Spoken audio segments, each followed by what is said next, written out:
All right, hot stuff. Let's fucking do this. So we got our 4th of July show, and we're not even in the...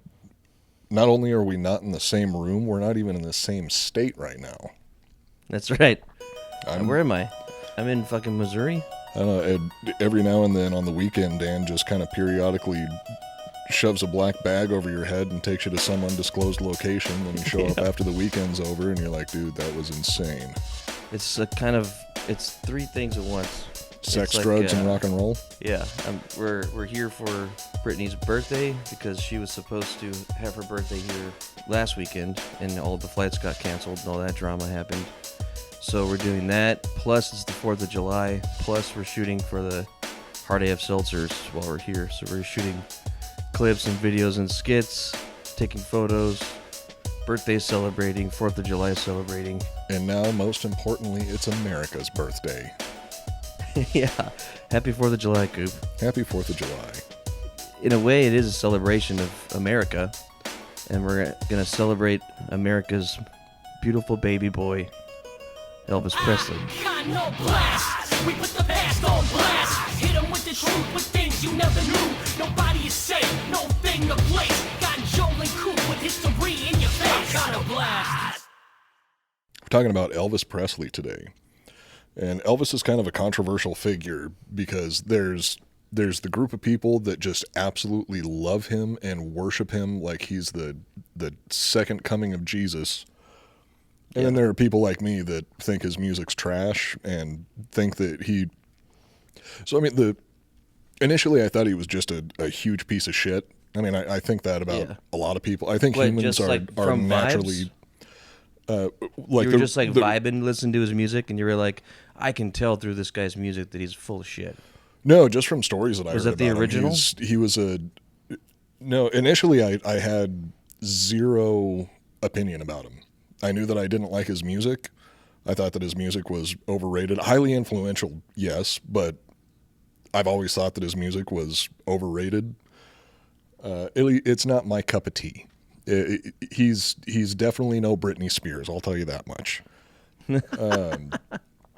But I initially just thought that he was overrated, somewhat along the lines of the Beatles, where it's just not as great as everybody makes it out to be. But I mean, I'd say that I like some of the Beatles' music better than I like any of Elvis's music. Like, I'm just not a fan of Elvis's music. Fuck that. I would choose Elvis over Beatles. Well, I would choose people or anything, just the music. I would choose Paul McCartney over Elvis. Anything that John Lennon touched is absolute trash. So from your perspective, who was more of a douchebag? John Lennon. John Lennon was for sure more of a douchebag because Elvis was... Like, that's where my opinion is kind of changed the more that I learn about him, is Elvis was a piece of shit, but everybody is. I think that he had a bit more of a psychological reason to be a piece of shit, whereas John Lennon was just a pure turd. Because Elvis had John Lennon had a troubled childhood, but he kind of leaned into it and developed this fucking messiah complex and never really looked back, like never cared about his family, never really cared about anyone around him aside from himself. Elvis, on the other hand, he made sure to take care of his surviving family members, which was at the point that, he got famous, it was just his mom. But he took very, very good care of his mom. And it was actually the relationship with his mom that I think primarily turned him into the person that I consider to be a piece of shit. Fuck. So let's go ahead and jump into this info. Oh, well, I was going to say maybe just something quick because it's 4th of July. I found an article that gives 20 facts you never knew about the 4th of July. Should I just read through them as fast as I can? Oh, yeah, bang through it. Get some July 4th knowledge? Get some patriotic knowledge out there. Yeah, real quick. Thomas Jefferson was the main author of the Declaration of Independence, but there were 4 others Roger Sherman, Benjamin Franklin, John Adams, and Robert Livingston. And J.R.R. I Tolkien. And J.R.R. Tolkien, yeah. John Hancock was the very first person to sign the Declaration of Independence. Oh, is that why we say you're John Hancock all the time? Well, the reason we say put your John Hancock on this is because John Hancock was insulting the king, saying like, oh, he can't see very well, so I'm going to make sure to sign my name really big to make sure that he can read it and he knows that I'm one of the people that signed it. Because if the revolution didn't work, everybody who put their name on that document was going to be executed. Was going to be like fucking no doubt murdered. about it. So as the first person to sign, and by signing his name the largest, he was kind of setting a precedent where he's like, hey, I've got the balls to do this. And if you actually look at the signatures on the Declaration of Independence, his is like 5 times the size of everyone else's. That's why we say, put your John Hancock on this. Put your John Hancock here. Or as Tommy Boy would say, put your Herbie Hancock on this. Yeah. Independence Day should have been celebrated on July 2nd, 1776. Do you know this story? Yeah, but it got delayed because Bill Pullman was being a diva, right? Didn't want to film his scenes right away, so they had to delay the release of the film. It says, although the document was dated July 4th, Congress actually voted for independence from Great Britain 2 days prior on July 2nd. It apparently wasn't signed by everyone until a month later on August 2nd, 1776. So that's weird. Yeah, that's kind of interesting. They forged the document.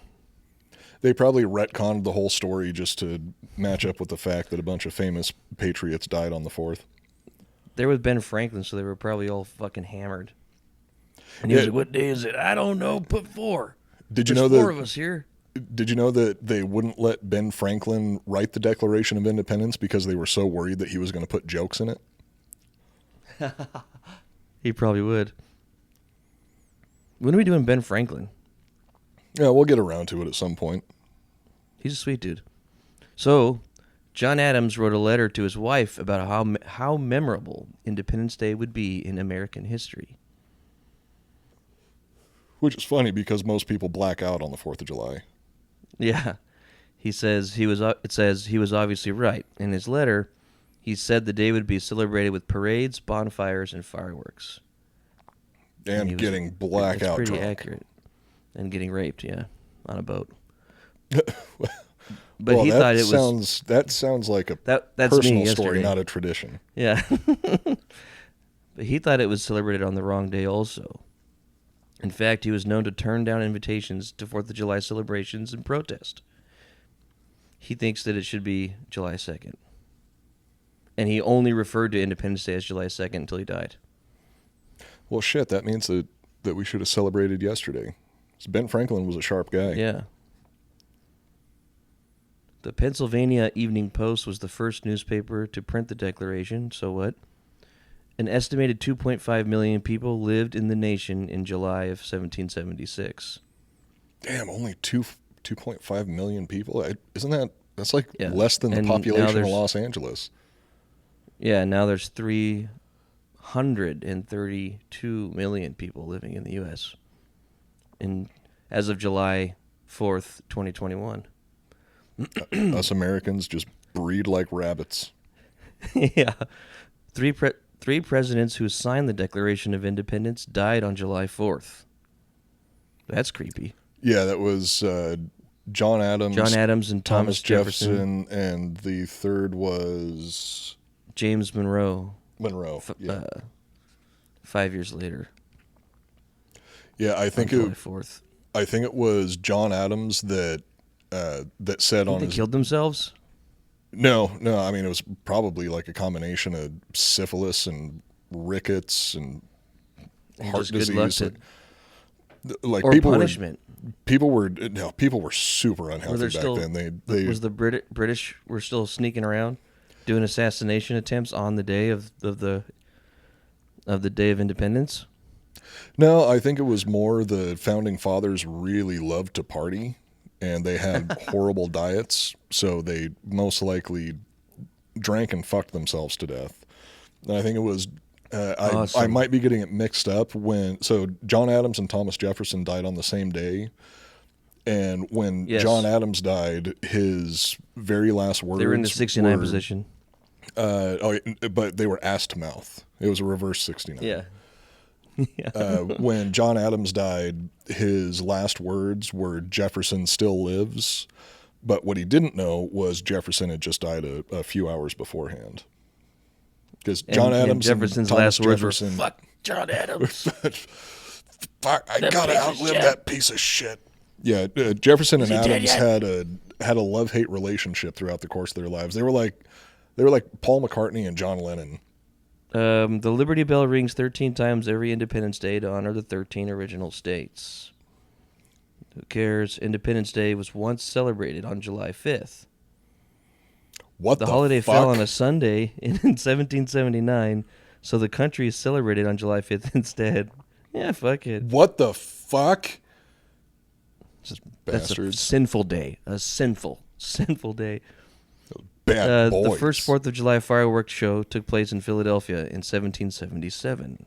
The U.S. soldiers got a special treat on July 4th of July in 1778. George Washington helped What the the fuck troops for? celebrate What by do they do? allowing them- I don't know. Was there like Probably nothing. Was That's there like fucked up. a war before that or something? They were given double rations of rum. Ooh, that is fancy. That is That special. is just flat out like that's being treated like a modern day celebrity. Double rations for spending, a whole bunch of time Of rum. A whole bunch of time like crawling through the mud, shitting yourself to death and getting stabbed by bayonets and blown up by mortars and cannonballs.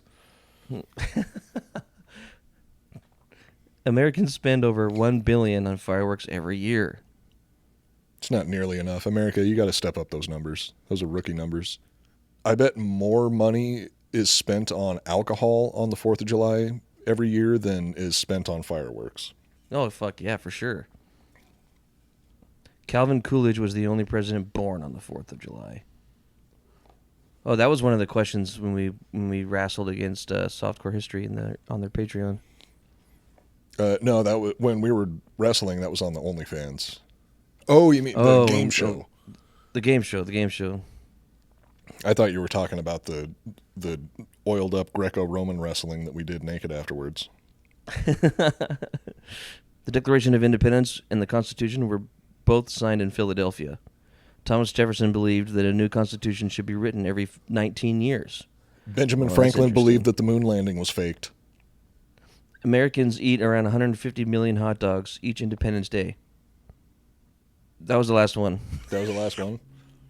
Yeah, I thought they were going to end with a banger, but the last one was Fuck, that we eat 150 million hot dogs. Somebody really phoned in that. That was somebody trying to get their job done so they could go to a 4th of July barbecue. Like, fuck, got to finish this BuzzFeed article real fast so I can go get drunk. So, according to the National Hot Dog and Sausage Council, Wait, the what? Is that a gay club? According to the National Hot Dog and Sausage Council, also known from as Memorial like Day, the group text that my exes have. from Memorial Day to Labor Day, which they call peak hot dog season, Americans consume around 7 billion hot dogs. That means that 800... Go ahead. Wait. So it's called the what council? It's the National Hot Dog and Sausage Council. And they talk about something called peak hot dog. See, this is definitely a gay thing. Like, this is... Okay, go ahead. Americans consume around 7 billion hot dogs. This means that 818 are being consumed every second. More than that, depending on your Producers. definition of hot dog or sausage. Producers estimate that during July, which is designated National Hot Dog Month, 10% of annual retail hot dog sales occur. That's a lot of hot dogs. That is a lot of hot dogs. And that was the first thing that I said when we had to go through our hazing process to become part of the network. Yeah. And speaking of a hot dog. Speaking of somebody who slung a lot of sausage, talking about Elvis. Yeah. What people will tell you about Elvis Pedo Presley is that he is the king of rock and roll. Nominated for 14 and the winner of 5 Grammys, inducted into the Rock and Roll Hall of Fame, starred in over 30 films, handsome, kind, smart, loved fucking little girls, selling more than 1 billion records as a solo artist, and he has had 150 different albums and singles that have been certified as gold, platinum, or multi-platinum. A lot of that has also continued to happen after his death, because for the last 15 years, he's still been in the top 20 highest grossing performers. So there's so crazy. There's a corpse buried in Graceland that is making an average of $60 million per year, which is more than any of us could imagine making in our lifetimes. Oh, his corpse. Yeah, Elvis's corpse. Still, is it like a fun ride? Like, can you go visit his corpse, but you have to pay like $20? No, he's still writing and releasing music, sort of like Keith Richards, a corpse that is still making music somehow. Really? Elvis has 149 songs on the top 100 Billboard charts in America. 114 of these were in the top 40. 40 of these songs were in the top 10, and he had 18 number one hit singles. His number one song stayed at the top of the charts for a total of 80 weeks combined, which I actually thought that it was going to be a lot more than that, considering how much people still fucking worship him, even though he died over 40 years ago. That's 80 weeks as number one.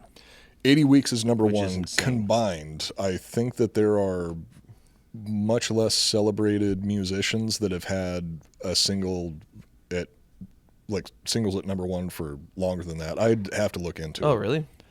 I think so. I mean, I think the Beatles, or it seemed like a lot for me, because David Bowie. It is a lot. 80 having a well, that's also my frame of reference is TRL though. So, like, I remember like you get all your historical information from Carson Daly. Yeah, like when on TRL, when a new song would hit, it'd be number one, for like 3 days. Every time you watch TRL, number one song, of course. And the longest I ever saw it would be like a week, maybe 2, I guess. But never know, and that's not true. It'd be in the top 10 for like 2-3 weeks, but not right at that number one, But who gives a shit? Because fuck Elvis. All right, Frankie Lane. The songs that have been at number one for the longest on the Billboard charts. Number one. Ooh, this is interesting. Is Frankie Lane, a song called "I Believe," which spent 18 weeks at number one. I'm waiting for this website to open because the internet here at the new studio is almost as shitty as Elvis. I don't even know that song. Neither do I. It was probably back before people knew what good music was. If you believe in life after love. Yeah, that's. I'm pretty sure that was Miller? Frankie Lane.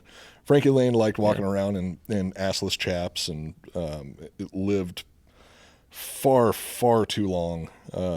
Another overly celebrated artist. So yeah, number one. Is she alive still? Yeah, dude. Cher's gonna be alive as long as Queen Elizabeth. Not as long as Keith Richards, though. Oh God, no. Oh, don't.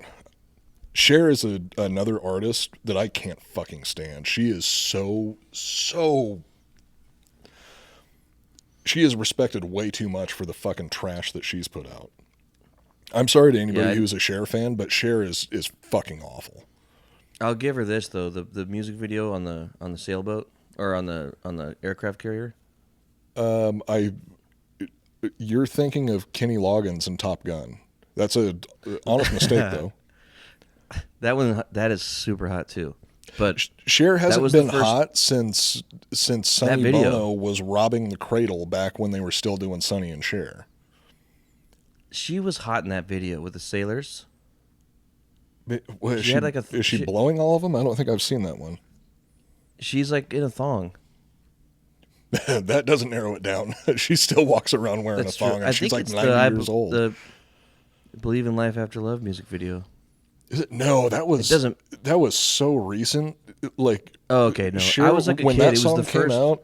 Yeah, when that song came out, I was in high school when that song came out, and if she was walking around wearing a thong, her butt cheeks would look like two mashed potato filled tube socks hanging out of her ass.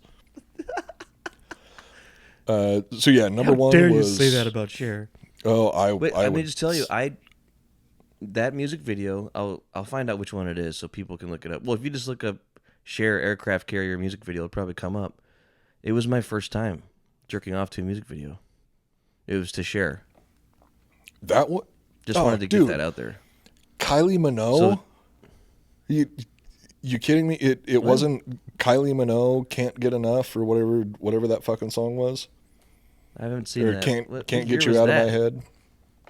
That was hot too, but that was way later. No, we both can't be looking stuff up. It's my turn to look stuff up. I'm looking up that Kylie Minogue video because I want to watch it right now. We're not in the same room, so I can do whatever I want, and nobody's going to know what I'm doing. So go ahead and take over for a minute. If I could turn back something time. I got to do. Okay. Well, the music. Why do you sound like a girl? No, keep going. Okay, the music video is Cher, If I Could Turn Back Time. And it's on the USS Missouri. Oh, If I Could Turn Back Time. Yeah, I know that one. And there's an uncensored version of it. Where she fully unveils her beef curtains? I don't know. Even just seeing her weird little outfit she has reminds me of being a child and jerking off. Anyway, speaking of children getting jerked off by Elvis. I don't think he jerked anybody off. Well, I was gonna. So number one was that Frankie Lane guy. I believe spent 18 weeks as at number one.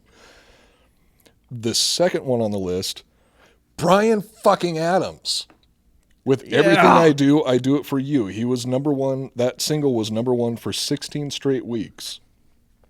Holy shit! Well, they had perfect timing on that because they dropped that song at the same time as the movie Robin Hood.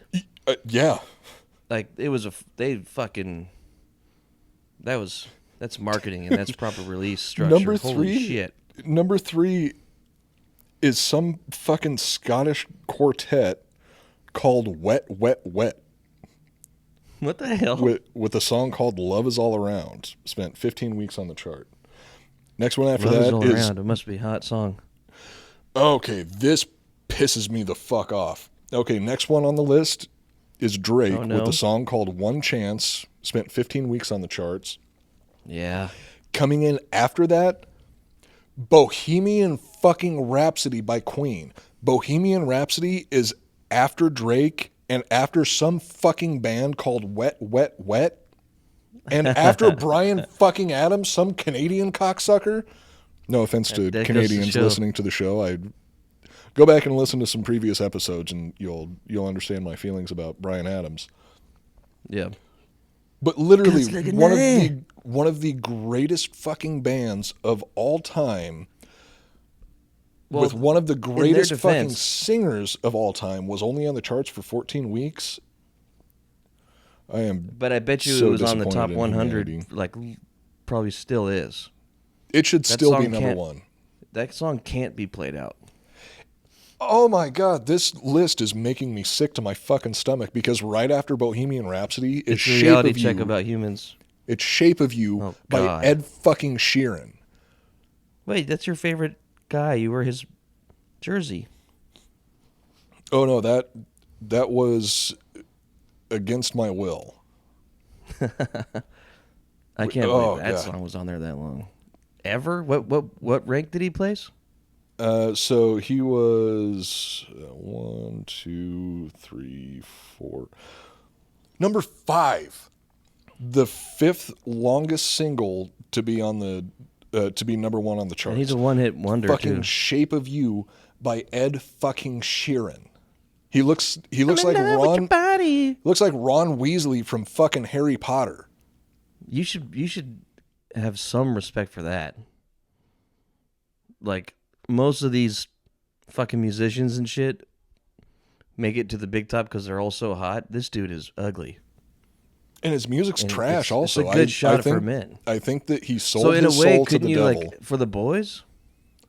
Not with Ed Sheeran. Could it be for the boys? No, not with Ed Sheeran. Ed Sheeran's a ginger. Yeah, He barely even qualifies as human. Oh my god, Ed Sheeran has 2 fucking songs on here.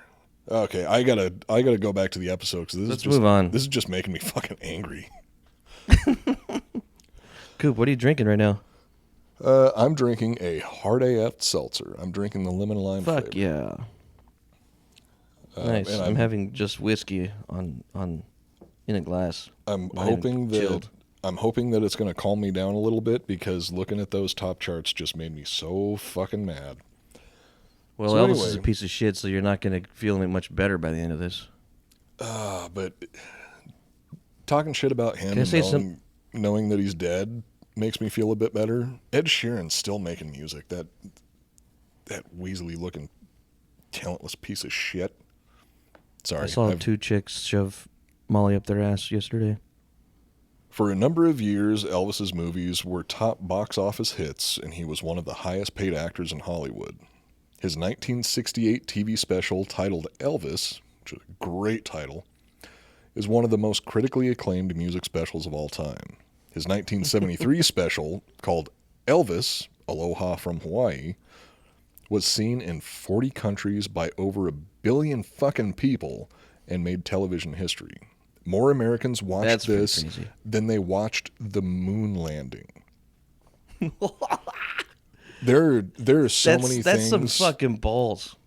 There are so many things Right? that we're talking about today that just makes me so fucking disappointed and disgusted by In humanity. the human race? Yeah. More people were interested in watching a pedophile sing in Hawaii, which Hawaii already had a very, very troubled history because of America at that point.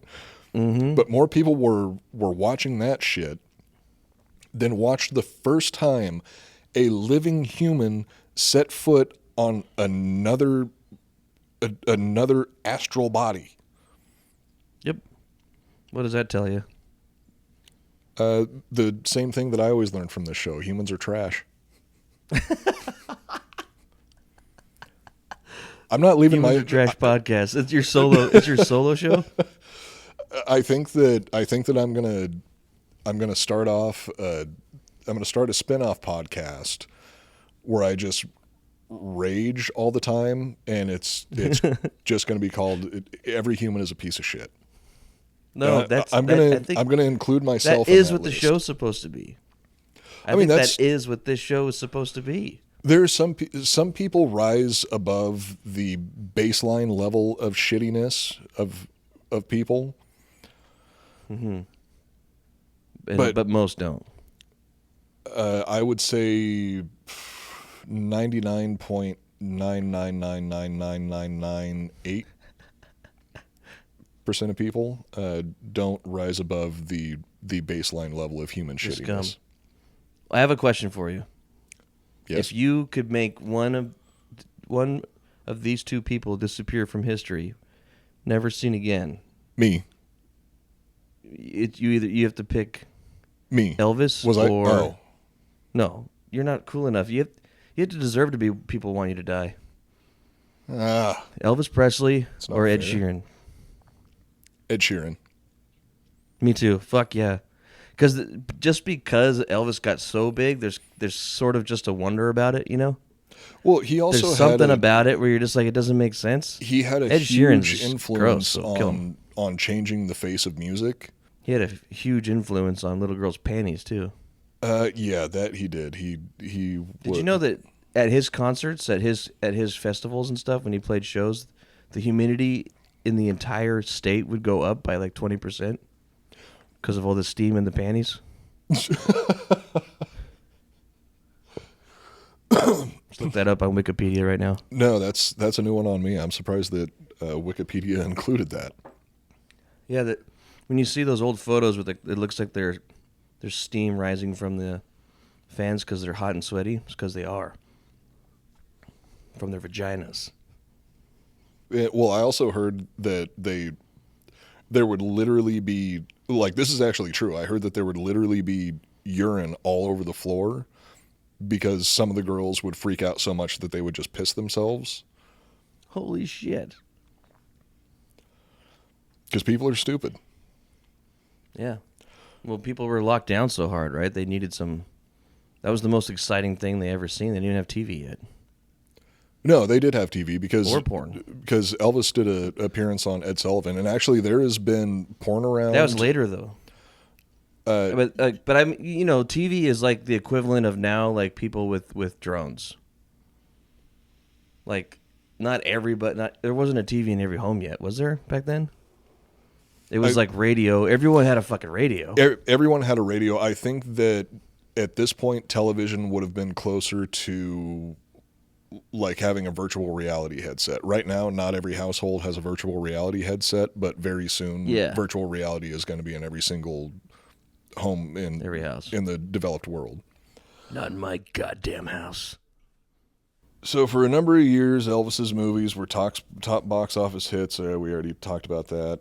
What people will tell you is that Elvis was the greatest musician and performing artist of all time. What they wouldn't tell you is that he was a lying, cheating, drug-addicted, drunk pedophile that enjoyed the company of 13-year-old girls, obsessed with guns, paranoid, and worst of all, a germaphobe.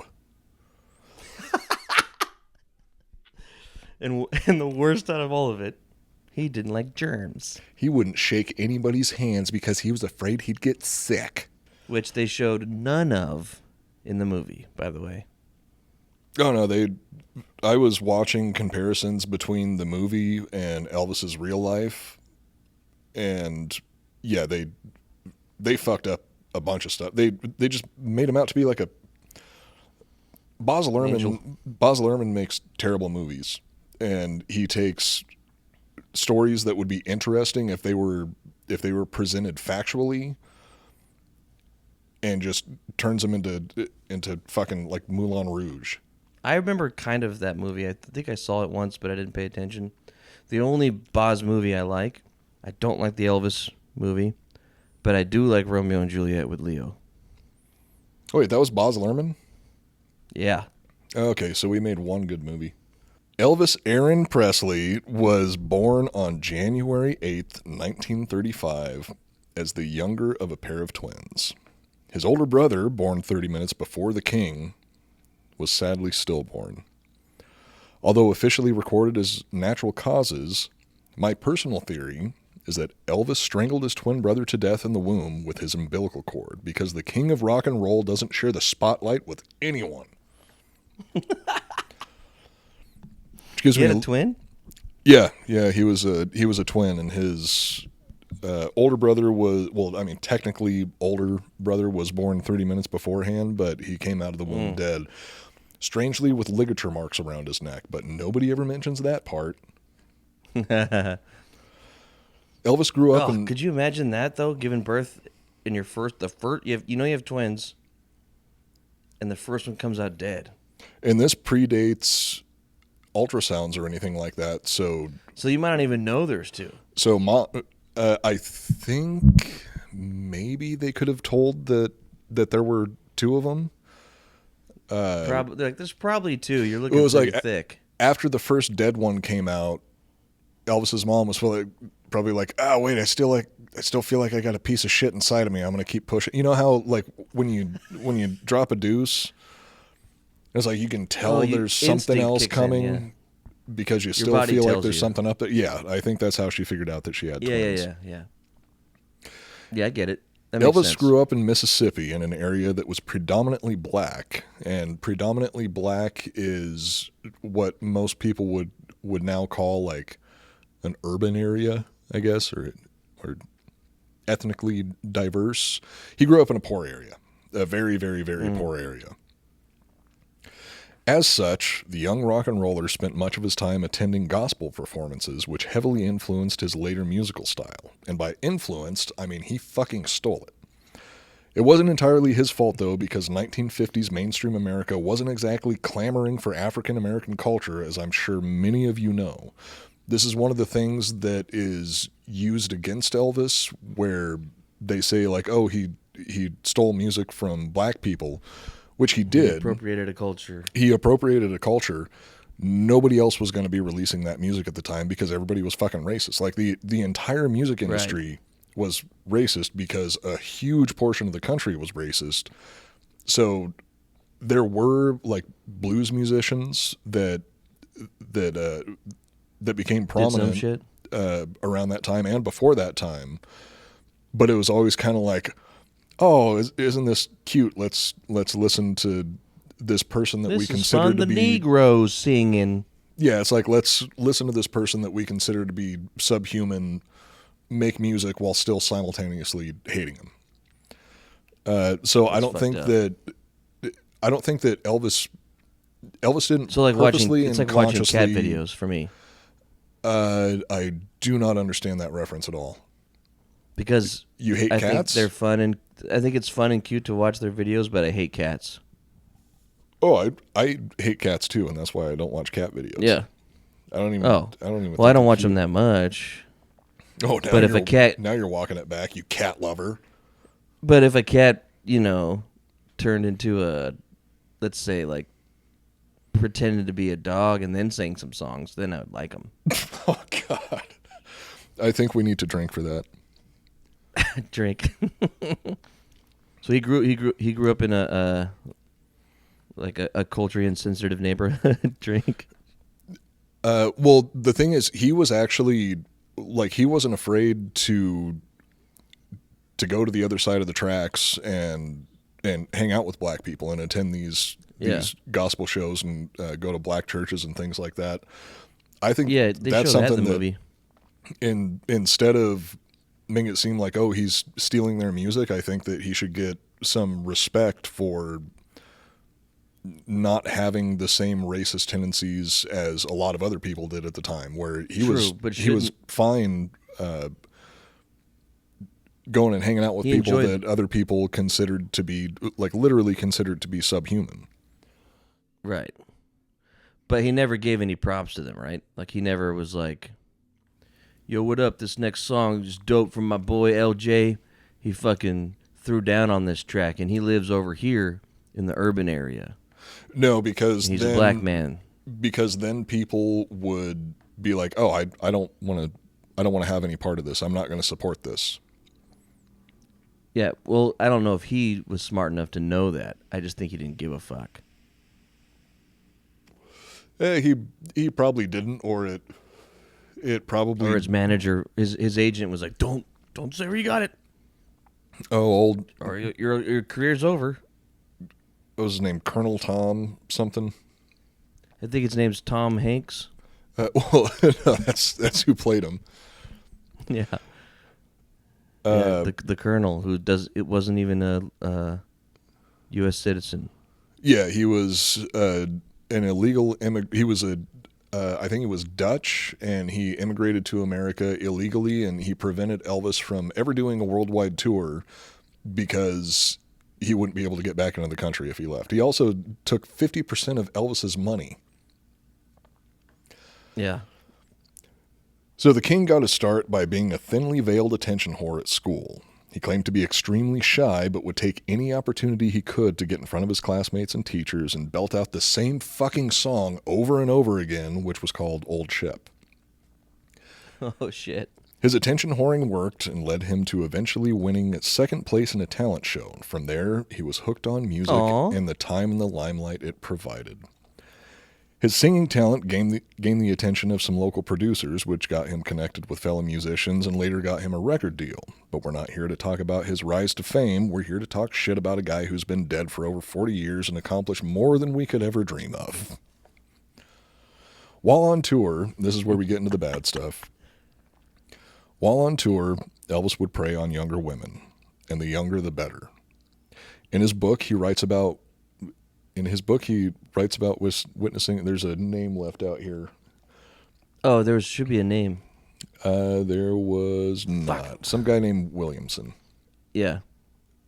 So in a biography about Elvis, Gilbert Williamson. Williamson. Okay, Gilbert Williamson. In his book, Gilbert Williamson talks about witnessing Elvis seduce a group of 3 very young girls between the ages of 12 and 15. And he would get them to pillow fight and tickle wrestle and kiss him. At the time, Elvis was probably about 10 years older than them. And mind you, this was just what Williamson saw, not what happened later behind closed doors. Ugh. Even Elvis's wife was underage, and they claimed they waited to fuck until they were married 17 years later.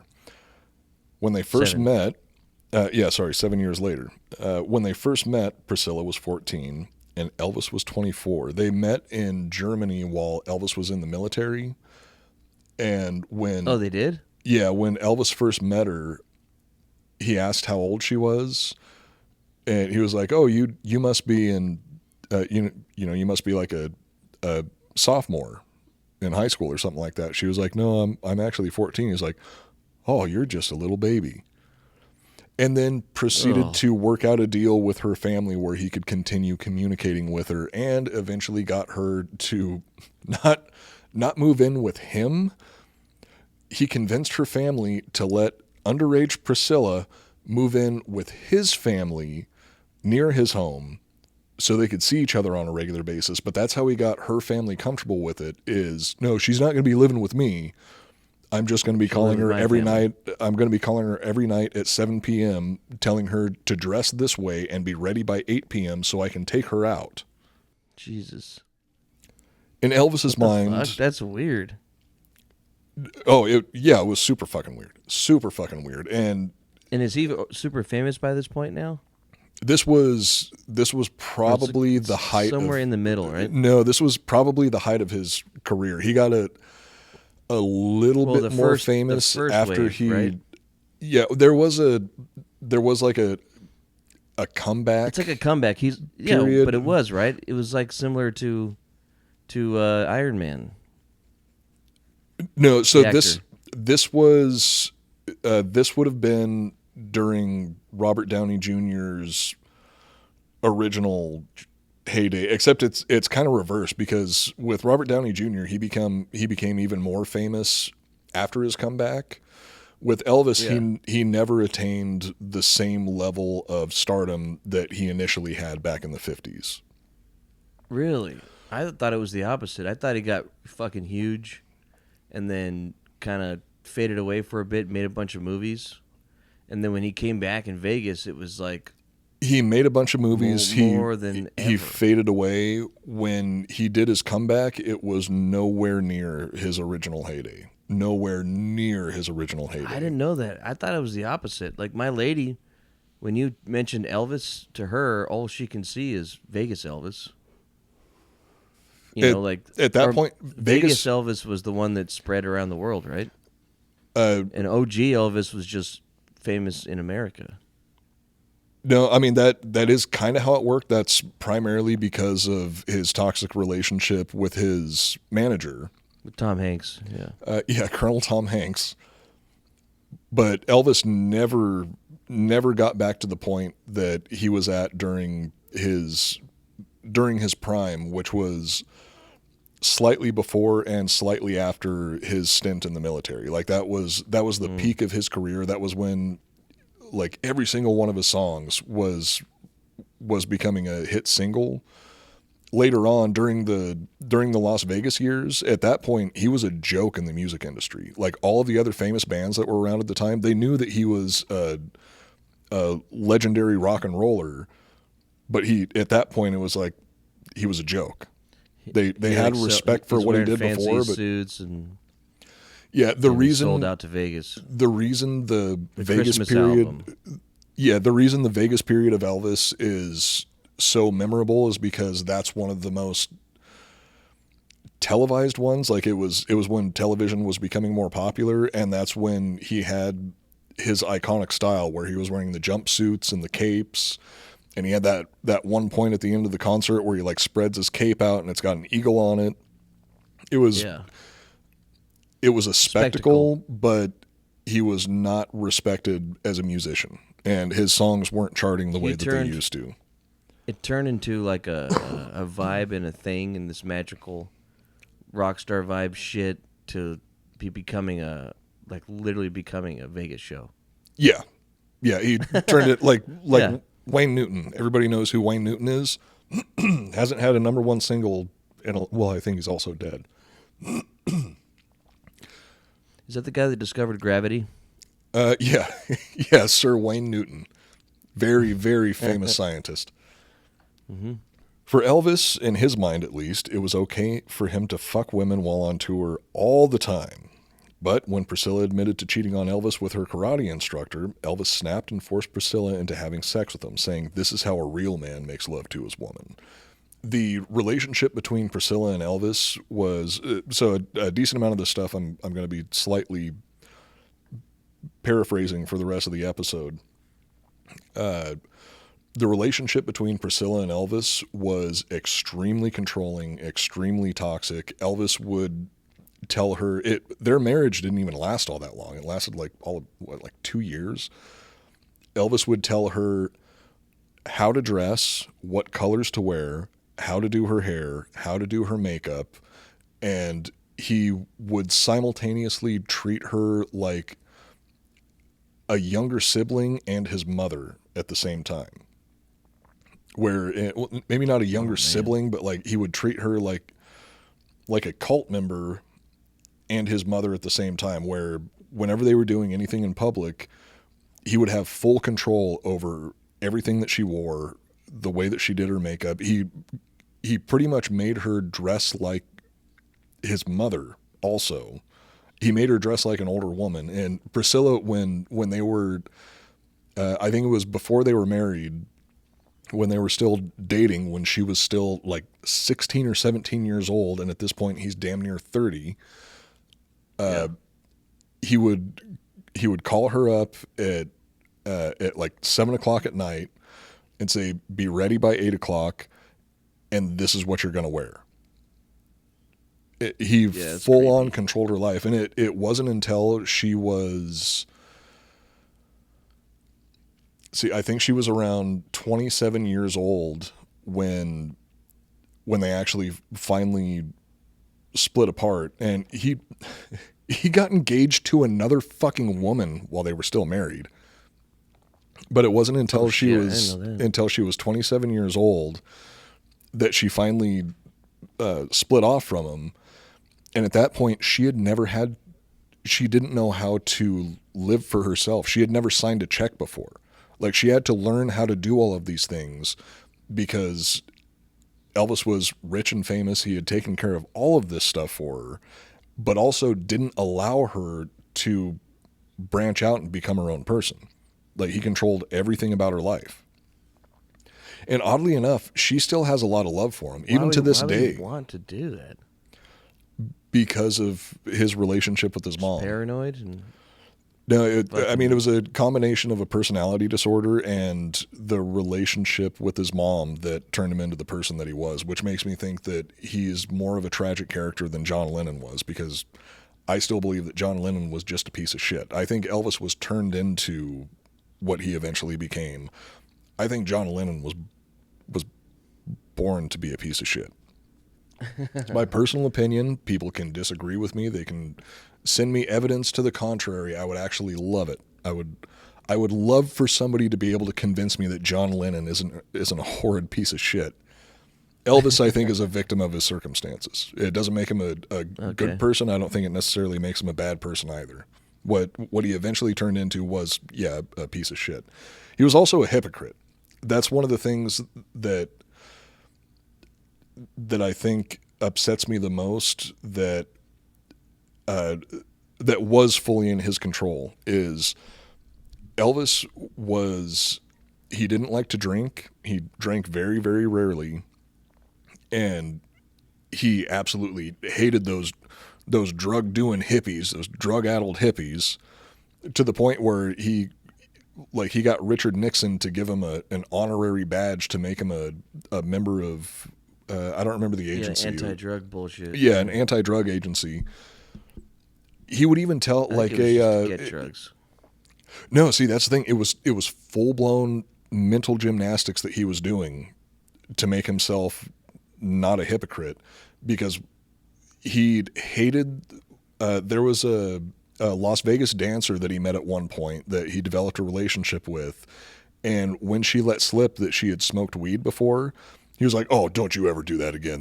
That stuff's horrible for you." At the same time, he's literally doing meth and barbiturates.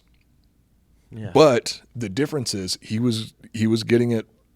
He was From a doctor. He was getting it from a doctor, quote unquote. He was still abusing the shit out of it, and that's what eventually killed him. And she was also over prescribing some other very, very famous people at the time. She was like the equivalent of Michael Jackson's doctor. But she didn't. She didn't get charged with Elvis Presley's death like Michael Jackson's doctor eventually did. But it's a very, very similar situation. But Elvis was openly anti-drug while being privately a drug addict. So anyway, getting back into the story, him and Priscilla, like we said, they met when Priscilla was very young. They, quote unquote, dated for 7 years. They claimed that they didn't consummate the marriage until she was, well, they weren't even married when she was 18, but they claimed that they never slept together until she was of age. I think that's more of a PR campaign. But also, Elvis was known to be somewhat of a prude, like those pillow fight parties that you were talking about, we were talking about earlier. That's kind of what he was comfortable with. The reason that he went for women that were so young was because he was intimidated by older women due to the overbearing relationship that he had with his mother. Well, also at one point he did tell a close friend of his that the reason that he liked him young is, I can train him to be any way that I want. Like, I can train him to be exactly what I want them to be. So he didn't have to find the person that he wanted. He could just find a young girl that he could influence and turn into the person that he wanted them to be, which is what he did with Priscilla Presley. Right. So another thing he's a predator. He did turn into a cult leader, pretty much. Yeah, pretty close. Uses music to close hire to a bunch of young girls. Yeah, I think that that's fucked up. I think that what he was missing that would make him a cult leader is he actually didn't have the full-blown internal grandiosity that cult leaders have. He had narcissistic tendencies, but I don't think that he was a full-blown delusional narcissist. He was still insecure and very much needed that he had some roots, outside approval to fulfill himself. Whereas a cult leader, they have everything that they need inside, and they use that to manipulate people on the outside. Like the adoration is just like the icing on the cake. They will have the same grandiose view of themselves, whether they have nobody worshiping them or everybody worshiping them. Elvis needed people to worship him to feel confident. If he didn't have that, he wouldn't have the confidence. Interesting. That's I think my interpretation of the situation. I'm not licensed in anything. I'm barely even licensed to drive a car. Later, people will analyze him like, "Oh, he had mommy issues." It doesn't matter. You're still doing something you shouldn't fucking do, and it was very obvious. Oh, it doesn't even for the time. It doesn't absolve him of anything. It doesn't mean that anything that he did was okay.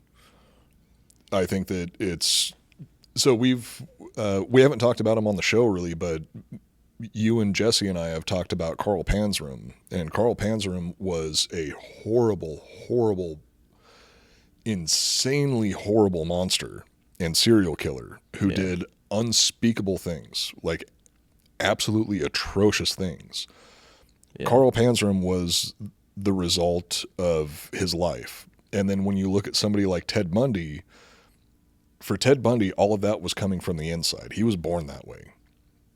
So that's the differentiation that I'm making there is if Elvis would have had a different upbringing, I don't think that he would have turned out to be the person that he was.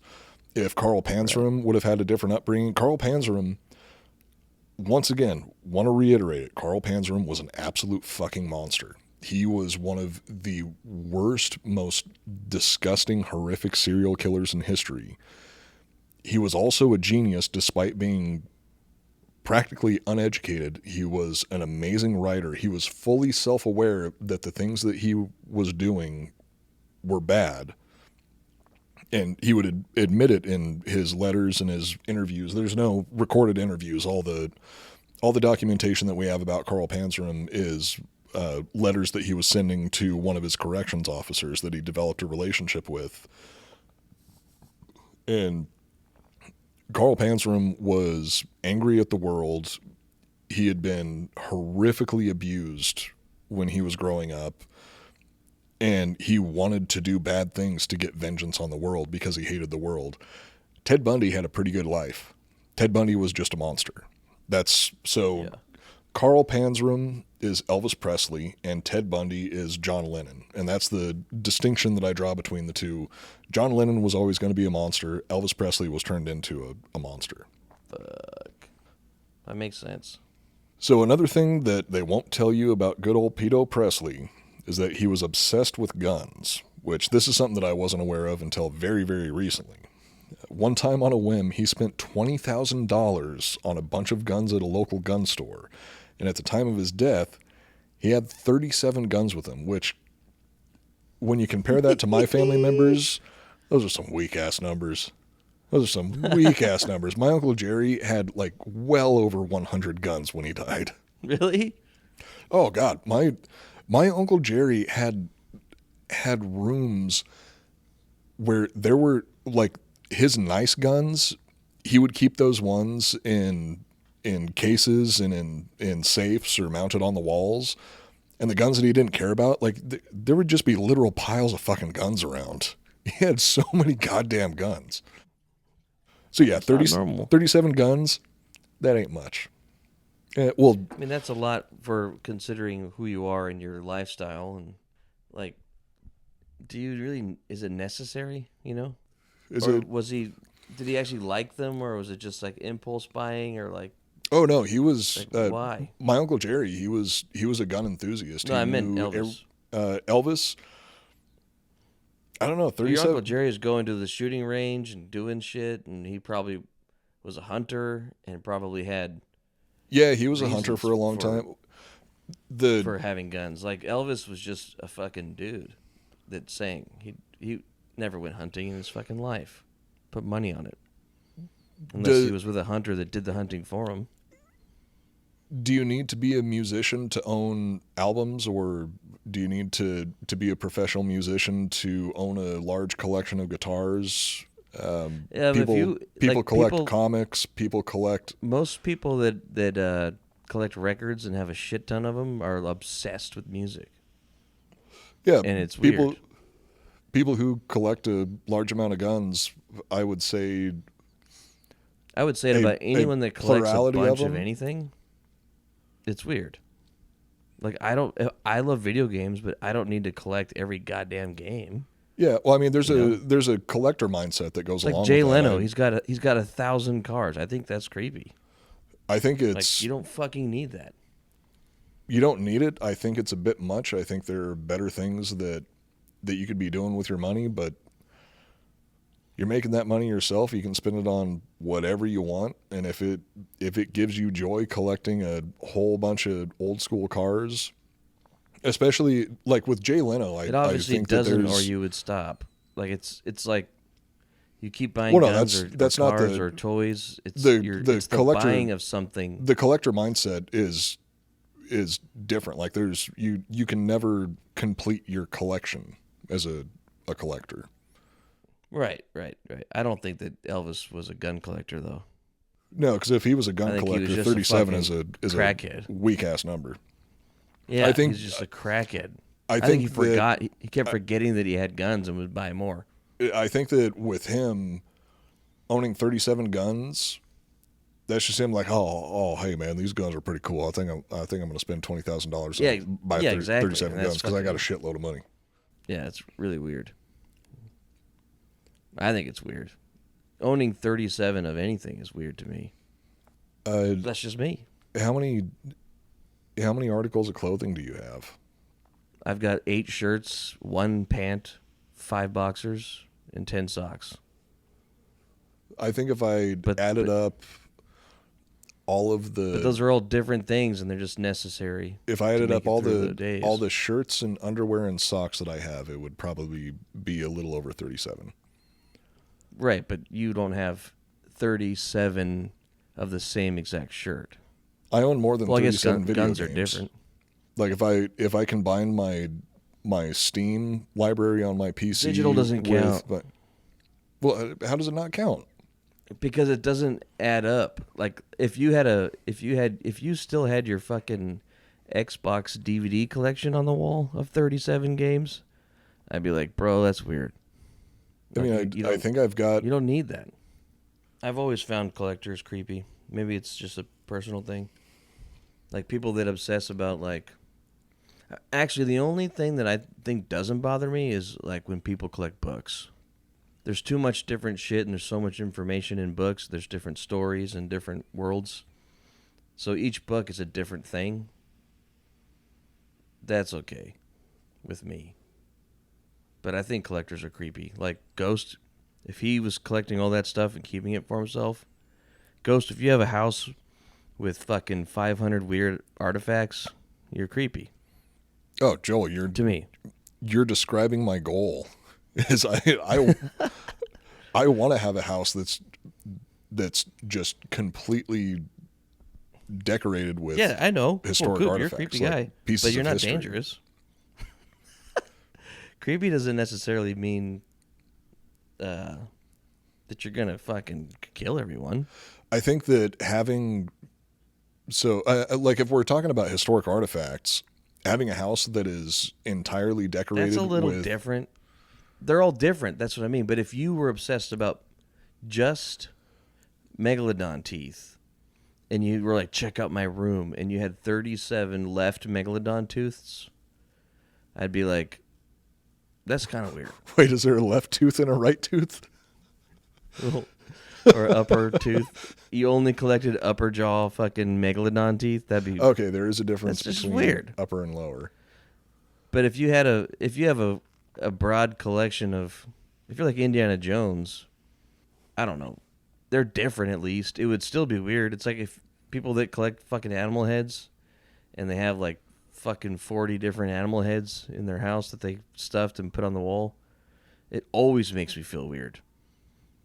Like I don't think that guy's gonna kill me. I don't think that he's necessarily evil, but it's fucking creepy.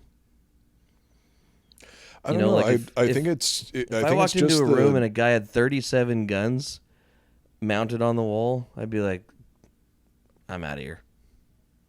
Unless I had to be there. My initial interpretation would be like, okay, I'm a little uneasy because I don't know if this guy is the megalodon some teeth sort would of be extremist, or if he like. So Ian, I think his name's Ian McCollum. He does a YouTube channel called Forgotten Weapons. That guy has a huge collection of extremely esoteric and antique guns. Yeah. If I went to his place and saw a bunch of extremely unique or antique weapons displayed in different parts of the house, I'd be like, holy shit, this is fucking awesome. I want to look awesome. I want to look at every last one of these things, and I want to know the story behind them. I want to know why it is that he's collecting them. Hell yeah. If I walked in, I ain't going to his fucking barbecue though. oh dude, I go to his. I'd hang out at his house. I Well, it would depend on. I get to shoot. He would be judged. I'd get to shoot like a fucking puckle gun or some shit when I go hang out at his house. Oh no, That'd be not fucking if he, awesome. not if he is obsessed. He'll be like, don't. If he's wiping your thumbprints off the glass after you look at a blunderbust, don't go to that barbecue, bud. Well, now you're getting into like whether or not it's OCD or just being an enthusiast. Well, that's sort of the entire whole thing. Anyone that collects, it's like hoarding. Anyone that's gathering something, it's always a bad sign in my experience. No, there's definitely Doesn't mean they're violence. There's definitely a difference between collecting and hoarding, though. A hoarder is going to have like a jar full of fucking toenail clippings and J.C. Penney catalogs from the last 30 years. Well, a good example, my dad's next door neighbor, he's an inventor. He helped invent fucking some of the first flying hang gliders ever.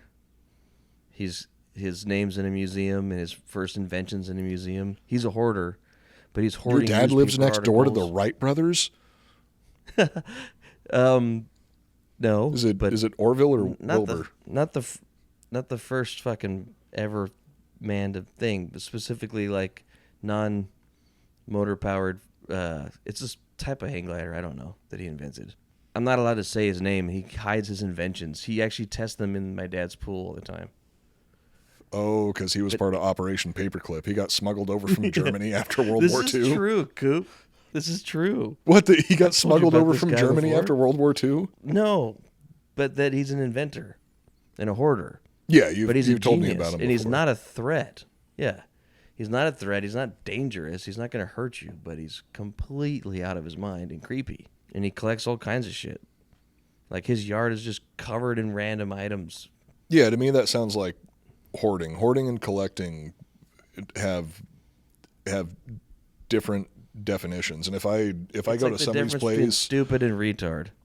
if I go to somebody's house and they've got a collection of something that they have laid out in a pre-planned manner and it looks nice and it's clean, to me they're an enthusiast and they're a collector. If I go over there and there's boxes upon boxes upon boxes of like multiple copies of the same Victoria's Secret magazine and they're pissing in jars, okay, yeah, you probably need to be on some sort of medication. You should check that fancy collector. You should probably go check his garage. Yeah, see, Go look at the areas he's not giving you the tour at. see how many bags of hair he's collected from local barbershops. Or if he's been robbing dentist offices for teeth. You're like, dude, you're super cool. We should hang out sometime. He's like, yes, that'd be excellent. And then he like plucks a hair out of your face. He's like, I'm sorry, I do this to every person that I meet. Sorry, have a good day. I have an eyebrow hair from every single person that I've met in my entire life, and I document the date, time, and location of every last It's a whole nother one. facility. I can't wait to show you. You're going to love it. You need to come over and look at every single one. I'll tell you the story behind every last one. I have over 100,000. Don't yet. I have the proper equipment to keep the color in the hair to last over 2,000 years. Block out a weekend because it's going to take a little while. So rumor has it that Elvis had a thing for voyeurism and role play, even involving his wife in some hot action where he would get her to play doctor and then simulate sex with other women while he watched. And by women is probably some young girls. Possibly Probably another children. Yeah, but he preferred girls that were under the age of 16. He was intimidated by older women. At one point, his manager tried to set him up with a famous actress, and like his manager, from the way that I understand the story, his manager was like literally sitting in his living room while he was waiting for Elvis. I don't remember which actress it was. It was earlier on in Elvis's career. But his manager was like literally sitting in the living room waiting for them to just fuck in the bedroom. So he'd be like, okay, cool. We'll let the press know that you two are a couple now. All of a sudden she comes storming out of the room. She's like, what, is he gay or something? What the fuck? He wouldn't even touch me, and just storms out. She was 18 years old. So Elvis was intimidated by her. She had been with another guy before. So he was worried that he wasn't going to be able to perform up to her expectations. But if you get him young enough, they don't have anything to compare He's it a to. pussy. Yeah, he was extremely insecure. And that's why I say that he's not like a cult leader, because cult leaders are absolute full-blown sociopathic narcissists with actual narcissistic personality disorder. With Elvis, he was just extremely insecure. He got all of his reassurance from outside. He didn't have a whole lot of internal confidence. So, and I think that's what turned him into a performer is, so he had a natural talent for singing. And once he started getting some attention from singing for his classmates and singing for his teachers and singing at this like battle of the bands pretty much, once he got that attention, he was like, oh, I've got something that I can do that is going to get me reassurance from everybody else that I'm worth something. So that's what he continued to do. And then once he got to the point where he was a superstar, he was able to manufacture that artificially by using his influence to get people to act the way that he wanted.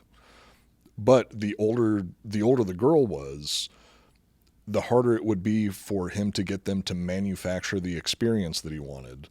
So if they weren't easily influenced, he didn't want to have them around because he wouldn't be able to get them to give the same performance. Like he wouldn't be able to get them to believe what he wanted them to believe, because he needed them to believe it.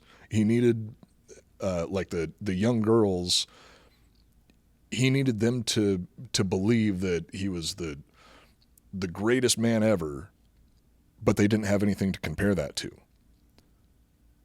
So it was easy for him to get them to believe that. With the older women, they'd been with other guys. So if there was another guy that they had been with that was better in bed than him or more masculine than him, anything like that, then it was going to damage his ego, because he was an extremely insecure person. What a cunt. So possibly another cause of Elvis's paranoia was all the fucking drugs he was on, because Elvis loved the pills. Really loved the pills. In 1981, Presley's main physician, George Nicopolis, went on trial for Elvis's death. He was exonerated of criminal liability, but the facts were a little shaky. In the first 8 months of 1977 alone, he had prescribed more than 10,000 doses of sedatives, amphetamines, and narcotics, all in Elvis's name. So long story short, the king knew how to fucking party. Yeah. Maybe they weren't all for him, but probably. Priscilla Presley talks about how when she first started her relationship with Elvis, he had been taking sleeping pills for a long time because he hated laying awake alone by himself at night. Like it seems like he hated being left alone with his thoughts. And he also had issues with sleepwalking. So he would take sleeping pills to just knock himself out.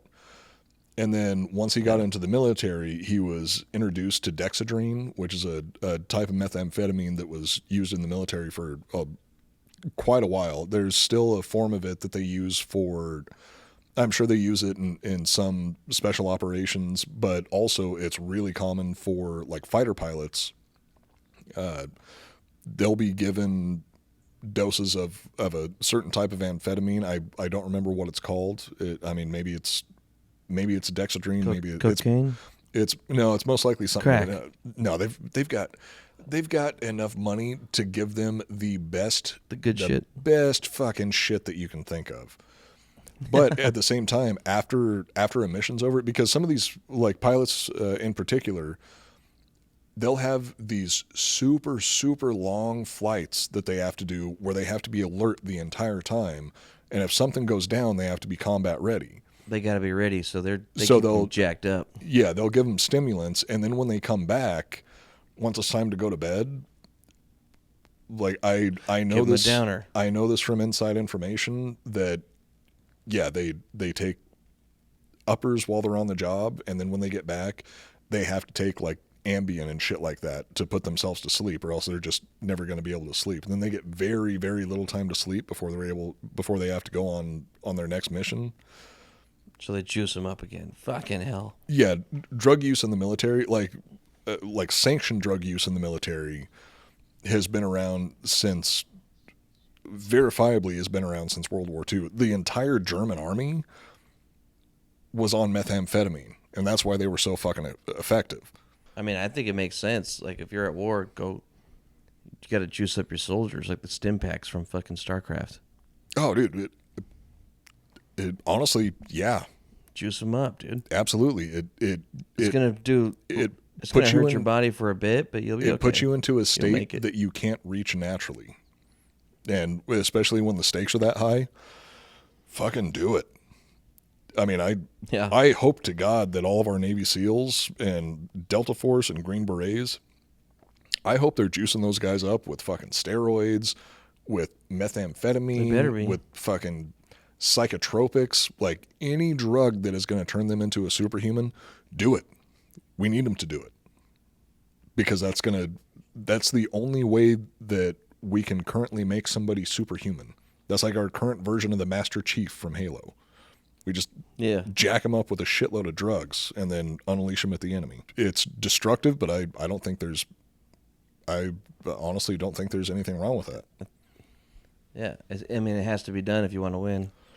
Yeah, because if we don't do it, I mean, do you think China and Russia is going to have? They're doing it. Yeah. China and Russia is not going to have giving any yourself issue a disadvantage. Yeah, exactly. That's why performance enhancing drugs are so prevalent in any sport, is because if you're not doing it, you're putting yourself on the losing side. Right. I'm not saying it's the right thing. It's just a necessary evil. And life seems to be all about necessary evils because, as we were talking about at the beginning of the episode, humans are kind of naturally pieces of shit. Yeah.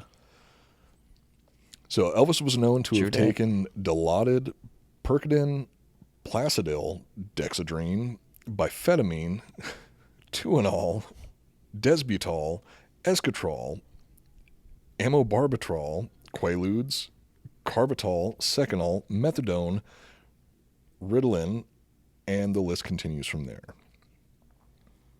He was on Sounds like all my exes. He was on a lot of fucking drugs.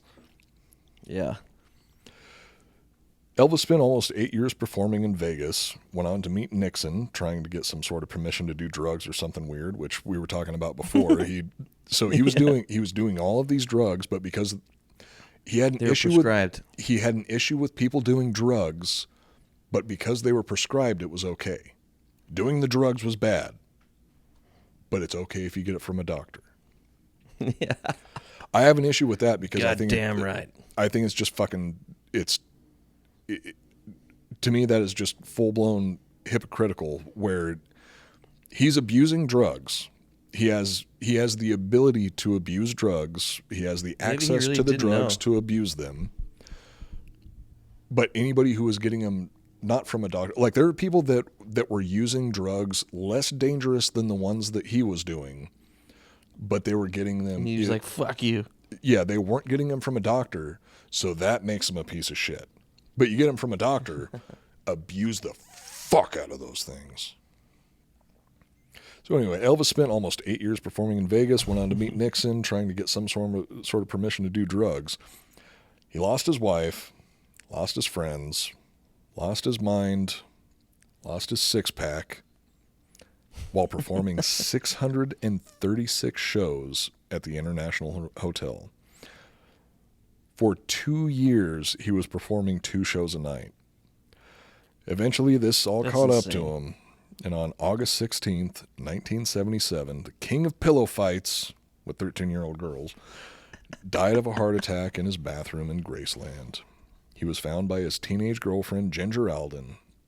Afterwards, he was rushed to the hospital and pronounced dead at 3:30 p.m. Long live the king. Toast. That's crazy about the 2 shows a day. Yeah, every day. And that's something that his manager was was also really pushing for. Even the Las Vegas performances, that was shit that his manager was pushing for. A lot of the stuff that he did was the result of his manager. His manager's gambling debts. Colonel Tom Hanks.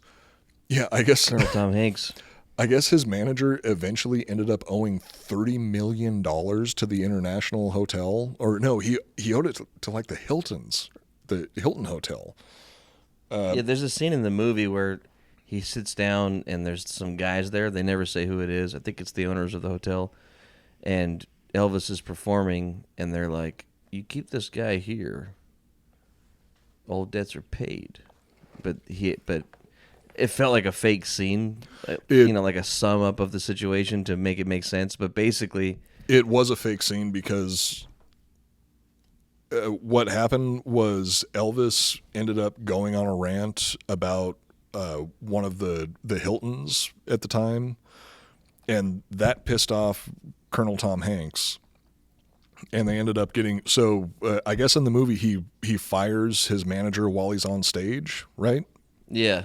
Yeah, he actually went on a rant about one of the Hiltons while he was on stage, and then afterwards him and his manager got in a fight, and that's when he fired his manager, which lasted less than a week before he was like, "Oh, wait, shit, I can't do this without him," and hired him back on. Yeah, in the movie he has a sketchy conversation, and the owners of the hotel are like, "Hey, if you can keep this kid from going on tour in Europe and keep him here every night performing, you don't owe us anything anymore." So they like set it up in the movie where it was like, if Elvis leaves the fucking casino, he's going to owe all the money that he owes. But if he can keep him there for 5 years, all the debt's paid off. Yeah, still owed him $30 million. Colonel Tom Hanks still owed him $30 million at the time of his death. Yeah. Or no, I think he paid that off. He might have paid it off, and then earned it. That's the way they portrayed it in the movie. It was kind of like he was caught in this long-term deal to pay off his debts, so he was kind of more taking care of himself than Elvis, not looking out for Elvis's best interest, just trying to pay off a debt.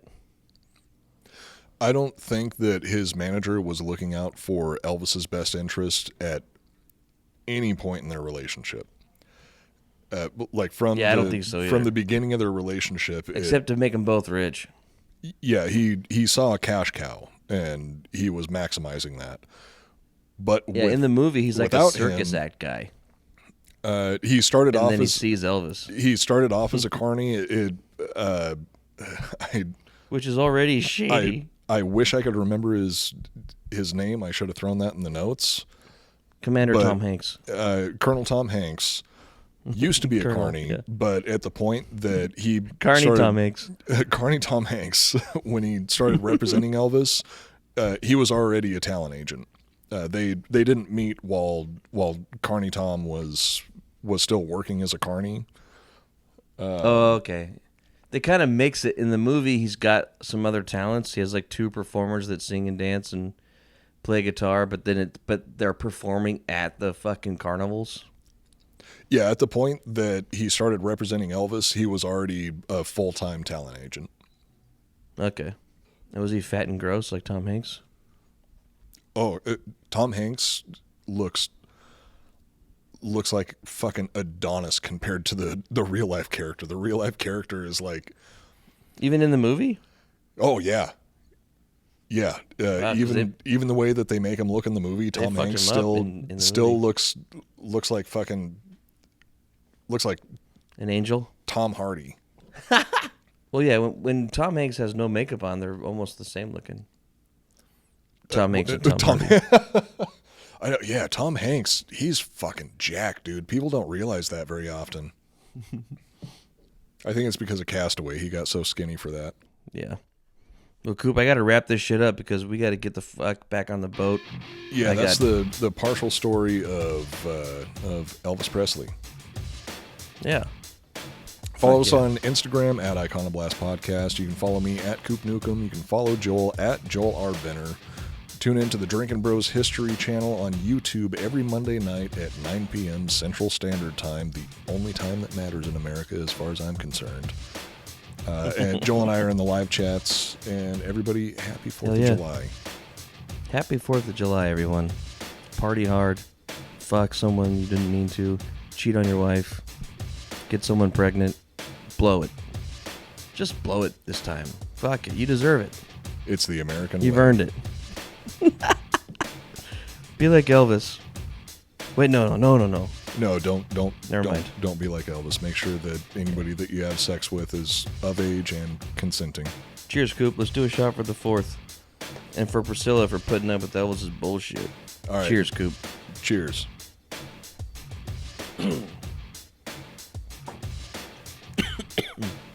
All right, that's it for this episode of the Iconoblast podcast. We will see you all next week. My name is Matt Cooper.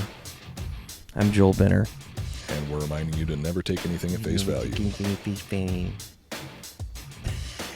Sorry, Coop. I love you.